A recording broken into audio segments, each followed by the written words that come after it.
കുട്ടികൾ മറ്റ് സ്കൂളുകളിലെ കുട്ടികൾക്ക് നമ്മളൊരു പാക്കേജ് ആയിട്ട് 1 ഡേ വിത്ത് നേച്ചർ എന്ന് പറയുന്ന ഒരു പ്രോഗ്രാം ചെയ്യുന്നുണ്ട്. അവർക്ക് വരാം, ഈ മൃഗങ്ങളെയൊക്കെ മൊയിലിനെയൊക്കെ എടുക്കാം, പശുവിൻ്റെ കൂടെ നടക്കാം, അങ്ങനെയുള്ള ആടുകളോടൊപ്പം നടക്കാം, കൃഷി നമ്മൾ പരിശീലിപ്പിച്ചു കൊടുക്കും.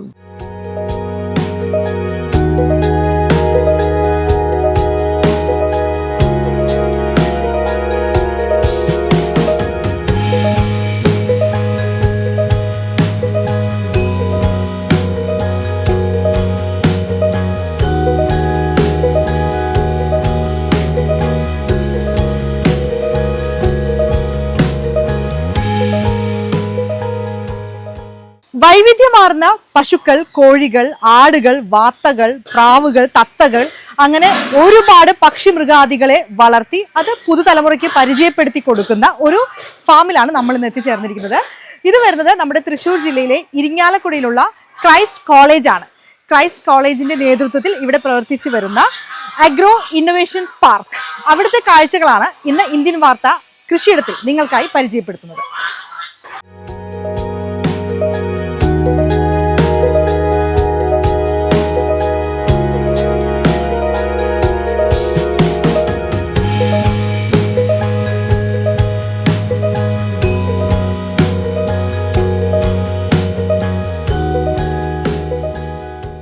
Agro innovation park.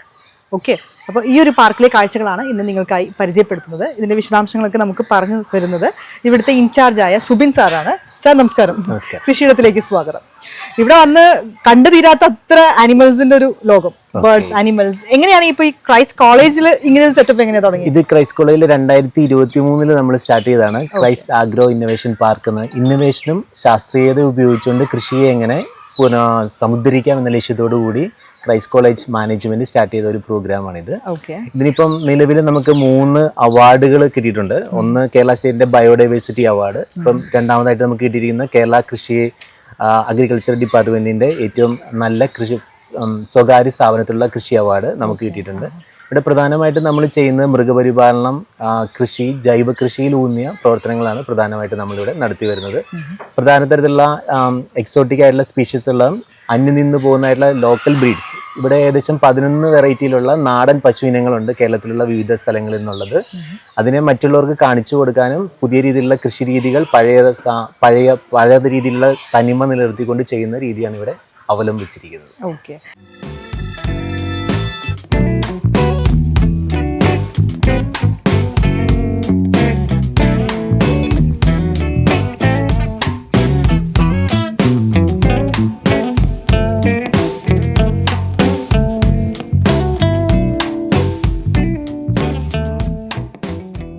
നമ്മള് ഡക്സ് ആണെങ്കിലും കോഴികളൊക്കെ ആണെങ്കിലും ഒരുപാട് വെറൈറ്റി സ്പീഷീസ് ഉണ്ട്. പിന്നെ നമ്മുടെ പാരറ്റ്സിന്റെ കുറെ സ്പീഷീസ് ഉണ്ട്. ഒന്ന് പറയാമോ ജനറലി എന്തൊക്കെയാണ് ഉള്ളത്? ജനറലി ഇവിടെ പ്രധാനമായിട്ടും വിവിധ തരത്തിലുള്ള ഡക്ക് ഉണ്ട്. അത് കോൾവേഡ്സ് തൊട്ട് വാത്തയുടെ തന്നെ പറയും, ചൈനീസ് വാത്ത, ജപ്പാനീസ് വാത്ത, അങ്ങനെ പല രാജ്യങ്ങളിൽ നിന്നും അതിൻ്റെതായുള്ള നമുക്ക് ലൈസൻസിലോട് കൂടി വളർത്താൻ പറ്റുന്ന മൃഗങ്ങളാണ് പ്രധാനമായിട്ടും ചെയ്യുന്നത്. പിന്നെ ആടുകളിലാണെങ്കിൽ ഒരു 16 വെറൈറ്റി ആടുകളുണ്ട്.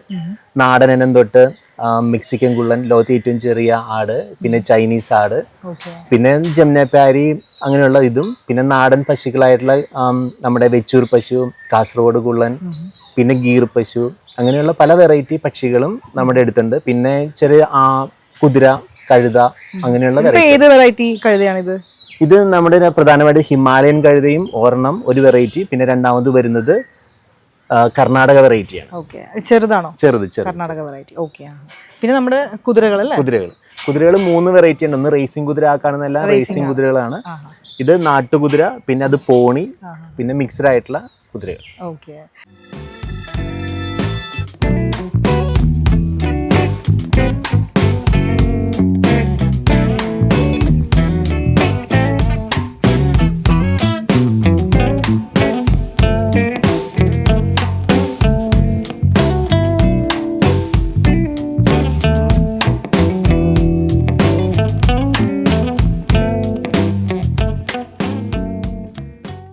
ഇവിടെ വന്നിപ്പോ നമ്മുടെ കോളേജിലെ പിള്ളേരും അല്ലാതെയൊക്കെ കുട്ടികളൊക്കെ വന്ന് കാണും. കുട്ടികൾ മറ്റ് സ്കൂളുകളിലെ കുട്ടികൾക്ക് നമ്മളൊരു പാക്കേജ് ആയിട്ട് 1 ഡേ വിത്ത് നേച്ചർ എന്ന് പറയുന്ന ഒരു പ്രോഗ്രാം ചെയ്യുന്നുണ്ട്. അവർക്ക് വരാം, ഈ മൃഗങ്ങളെയൊക്കെ മൊയിലിനെയൊക്കെ എടുക്കാം, പശുവിന്റെ കൂടെ നടക്കാം, അങ്ങനെയുള്ള ആടുകളോടൊപ്പം നടക്കാം, കൃഷി നമ്മൾ പരിശീലിപ്പിച്ചു കൊടുക്കും, ബഡ്ഡിങ്, ലെയറിങ്, ഗ്രാഫ്റ്റിങ്, പിന്നെ മീനുകളിലുള്ള പല വെറൈറ്റി മീനിനെ അത് താല്പര്യമുള്ളവർ വന്നു കഴിഞ്ഞാൽ അതിന്റെ ബ്രീഡിങ് നമ്മൾ പഠിപ്പിച്ചു കൊടുക്കും. കൂൺ കൃഷിയുണ്ട്, കരിമ്പിന്റെ കൃഷിയുണ്ട്, അങ്ങനെ ജൈവ കൃഷി, ജീവാമൃതം ഉണ്ടാക്കുക, ചാണകത്തിൽ നിന്നുള്ള ബൈ പ്രൊഡക്റ്റ് ഉണ്ടാക്കുക, അങ്ങനെയുള്ള കാര്യങ്ങളെല്ലാം നമ്മൾ കൃഷിയുമായി ബന്ധപ്പെട്ട എല്ലാ പരിപാടികളും ഉണ്ട്. ഓക്കെ.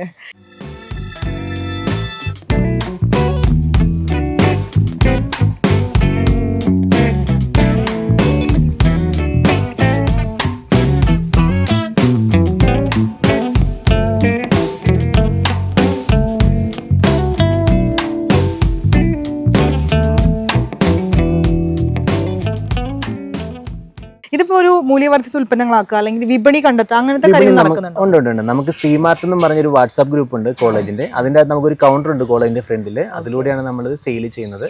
എല്ലാ പ്രൊഡക്റ്റും നമ്മൾ മൂല്യവർദ്ധിത ഉൽപ്പന്നങ്ങളാക്കുന്നുണ്ട്. പശുവിന്റെ പാല്, അത് നെയ്യ്, തൈര്, മോര്. നാട്ടുകാരുണ്ട്, ഇവിടുത്തെ ലോക്കലായിട്ടുള്ള ആൾക്കാരെല്ലാം വാട്സാപ്പ് ഗ്രൂപ്പിലുണ്ട്. പിന്നെ ചെയ്യുന്നത് പശുവിന്റെ ചാണകം ഉണക്കി പൊടിച്ച് നമ്മളത് മാർക്കറ്റ് ചെയ്യുന്നുണ്ട്. ബേർഡ്സിനൊക്കെ സെയിൽ ചെയ്യുന്നുണ്ട്. ബേർഡ്സിന് ബ്രീഡ് ചെയ്യുന്നുണ്ട്, അതിന്റെ സെയിൽ ചെയ്യുന്നുണ്ട്.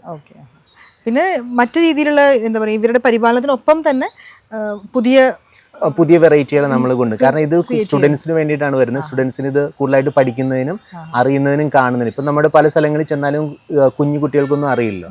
അപ്പം പല സ്കൂളുകളിലെ വിദ്യാർത്ഥികളെ നമ്മൾ ഇങ്ങോട്ട് വിളിക്കും. അതേപോലെ തന്നെ ഡിഫറെൻ്റ്ലി ഏബിൾ ആയിട്ടുള്ള സ്റ്റുഡൻസിന് നമ്മൾ സൗജന്യമായിട്ട് ചെയ്തു കൊടുക്കും. ഇതുകൂടാതെ തന്നെ വൃദ്ധസദനങ്ങൾ പോലെയുള്ള സ്ഥലങ്ങളിൽ നമ്മൾ പാക്കേജിൽ അവിടെ ചെന്ന് നമ്മുടെ വണ്ടിക്ക് കൊണ്ടുവന്ന് ഇവിടെ ഒന്ന് കാണിച്ച് അവർക്ക് 1 ഡേ എൻജോയ്മെന്റ് ആയിട്ട് കൊടുക്കും. ഇത് എത്ര ഏക്കർ വരുന്നുണ്ട് മൊത്തം? ഇത് ഏകദേശം 7 ഏക്കറോളമാണ് വരുന്നത്. എത്ര മീൻസ് മൊത്തം എത്ര അനിമൽസ്, ബേർഡ്സ് അങ്ങനെ പറയാൻ പറ്റുമോ? ഏകദേശം അങ്ങനെ പറയുകയാണെങ്കിൽ ഏകദേശം ഒരു 160 വെറൈറ്റി ബ്രീഡ്സ് ഉണ്ട്. അതെങ്ങനെ കളക്ട് ചെയ്യുന്നത് എങ്ങനെയാ? ഇത് നമ്മൾ ഓരോ സ്ഥലങ്ങളിൽ നിന്ന് പോയി കളക്ട് ചെയ്യുന്നു, നമ്മുടെ ഇൻട്രസ്റ്റ് വെച്ചിട്ട് കളക്ട് ചെയ്യുന്നു. അങ്ങനെ ഇതിന്റെ പിന്നെ പ്രവർത്തിക്കുന്നത് വിൻസെന്റ് NS എന്നും പറഞ്ഞൊരു അച്ഛനുണ്ട്. അച്ഛനാണ് ഇത് പ്രധാനമായിട്ടും ചെയ്യുന്നത്. എങ്ങനെയുണ്ട് കോളേജിന്റെ സപ്പോർട്ട്? ഒബ്വിയസ്ലി ഉണ്ട്. കോളേജിന്റെ മാനേജ്മെന്റ് സപ്പോർട്ട് ഇല്ലാണ്ട് ഇത്രയും പറ്റില്ലല്ലോ. ഇതിന് ഹ്യൂജ് ഇൻവെസ്റ്റ്മെന്റ് ആവശ്യം. പിന്നെ നമ്മുടെ അനിമൽ ഹസ്ബൻഡറി ഡിപ്പാർട്ട്മെന്റിന്റെ സപ്പോർട്ട് ഉണ്ട്. അവർ വന്നതിന് നോക്കും. നമ്മൾ പ്രൈവറ്റ് ആയിട്ടുള്ള ആൾക്കാർ ചെയ്യുന്നുണ്ട്. കൂടാതെ കൃഷിഭവനിൽ നിന്നൊക്കെ നമുക്ക് സപ്പോർട്ട് ഉണ്ട്. ടെക്നിക്കൽ സപ്പോർട്ടാണ് അവരുള്ളത്, ഫിനാൻഷ്യൽ സപ്പോർട്ട് ഇല്ല. ടെക്നിക്കലി ഇപ്പൊ ഇതിന്റെ ഒരു വളർത്തലും ഒക്കെ ചെയ്യും. പിന്നെ റെയർ സ്പീഷീസിനെ കൊണ്ടുവരാനൊക്കെ തരത്തിലൊക്കെ സപ്പോർട്ട് ഒക്കെ ഉണ്ടാവാറുണ്ട്? ഇല്ല, നമ്മൾ പ്രൈവറ്റ് ഏജൻസി ആയിട്ടാണ് ഡീൽ ചെയ്യുന്നത്.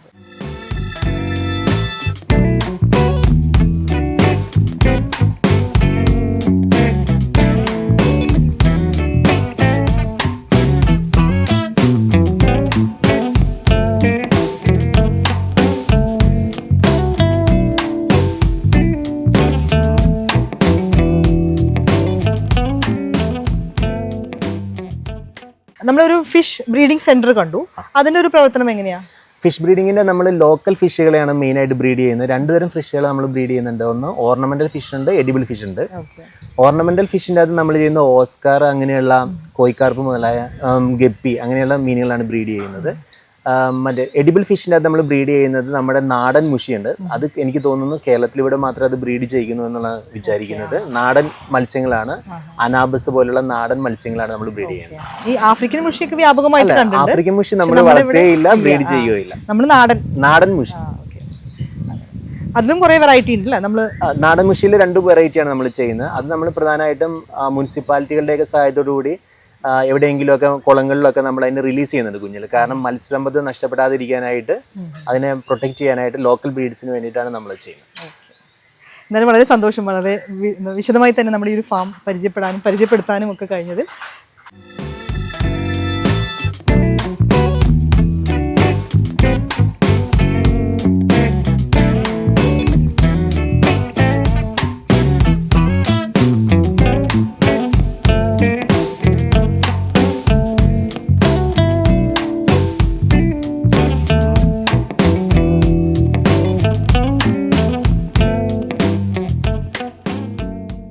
ഇരിങ്ങാലക്കുട ക്രൈസ്റ്റ് കോളേജിലെ അഗ്രോ ഇന്നൊവേഷൻ പാർക്കിലെ വൈവിധ്യമാർന്ന കാഴ്ചകളാണ് കൃഷിയിടത്തിൽ നമ്മൾ ഇതുവരെ കണ്ടത്.